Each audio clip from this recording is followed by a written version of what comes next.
Let me ask you about former FBI Director James Comey, indicted, of course, over that social media post, which federal prosecutors say was a threat to harm President Trump. You just heard my conversation with Acting Attorney General Todd Blanche about this. You have called the case, quote, a vindictive prosecution. But a grand jury did sign off on the case. Are you saying that you do not have faith in that grand jury? Look, as one judge notably said, a skilled prosecutor can indict a ham sandwich. The prosecutor gets to show the grand jury what it wants to show the grand jury. It is not, the grand jury doesn't get to see a lot of the exculpatory evidence, doesn't have independent legal experts to talk about how frivolous this case is. I'm sure none of that was done here.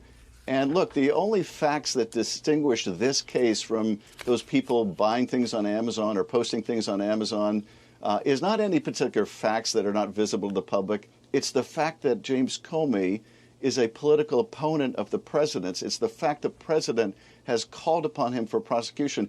It's the fact that Todd Blanche wants to keep this job. It's the fact that Pam Bondi didn't successfully bring a case against one of the president's enemies. All of that is deeply illegitimate. I was a prosecutor for almost 6 years.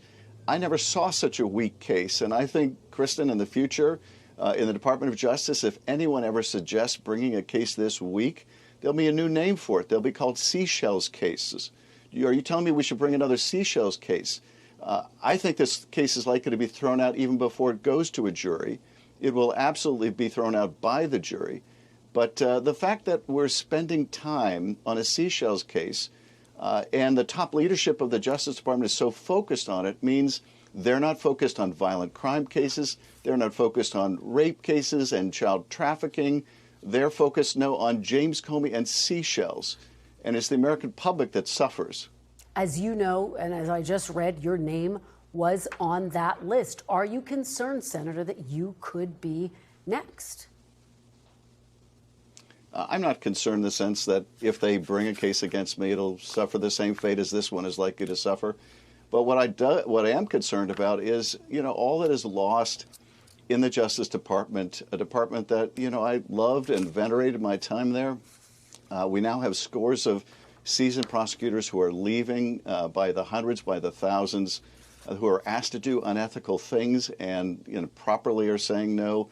We're seeing indictments, as we saw in New York, dismissed against a corrupt mayor or a mayor facing corruption cases or allegations because he's willing to help the president on an unrelated issue like immigration. I'm talking about the former mayor of New York here.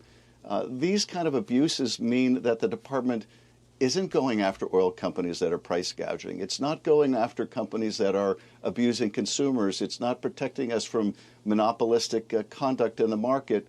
It is instead focused on the president's agenda of retribution. And that's a terrible use of resources and a terrible precedent to set.